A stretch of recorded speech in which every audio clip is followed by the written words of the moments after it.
Well, President Trump telling Americans once Operation Epic Fury is over that gas prices will come down quickly because the Strait of Hormuz will, quote, open naturally. He again put allies on notice, telling them to take the lead on reopening the strait because he says the U.S. is, quote, in great shape in terms of oil. U.S. Trade Representative Jamieson Greer says the U.S. is insulated from any issues in the strait. He just met with President Trump at the White House. Jamieson, great to have you on the show.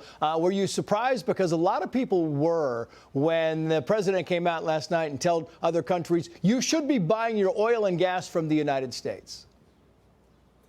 Well, it's good to be here, and I'm not surprised because that's what I've been telling countries for a year as the trade representative. As we've gone around the world, part of our trade deals, it's not just been about tariffs and non-tariff barriers, it's also been about commercial opportunities, and we have urged other countries to rely on the United States for oil, for gas, and for other energy products. So this is right in line with the policy we've been preaching for a year. Yeah, but it's interesting, though. We talk about the Strait of Hormuz, and the president was saying that the countries that rely most on the strait should actually be involved in opening the strait. But you had General Jack Keane, who all along has said this war, Jamieson, has been prosecuted so precisely. I mean, he is a huge fan of what's happening right now. Also says we can't leave with the Strait of Hormuz in control of the Iranians.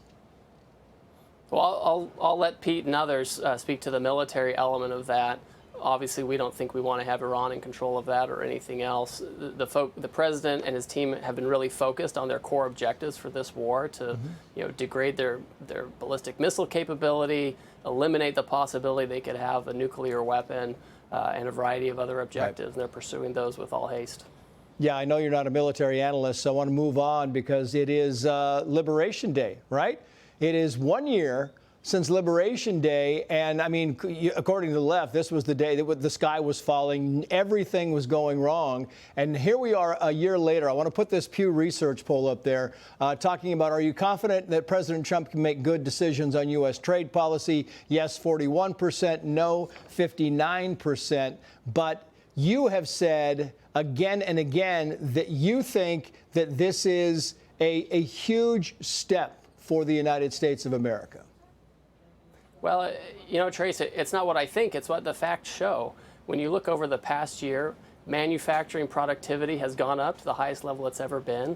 The past 2 months, we've had record-breaking export numbers for the United States, over $300 billion in exports in January and February. We've seen the trade deficit go down by 24% since April. So Americans are making more stuff, they're getting paid more to make it, and they're selling more of it overseas. So on every count, it's been a big win.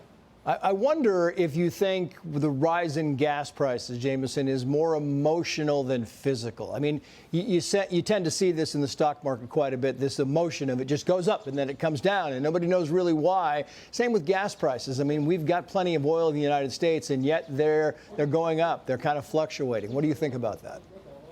Well, the markets aren't perfect barometers, right? They do react to incomplete information. To your point, we have so much energy in North America, which situates us very well. All that being said, we do have folks in East Asia, Southeast, South Asia who have more of a pinch, and sometimes that kind of thing can affect global prices, can affect global supply. So we're watching this, right? We think the fundamentals of the market are good. There is a temporary disruption for those allies. Do you believe that the tariffs really were kind of a reset, the reset button for America? They were, and they have been.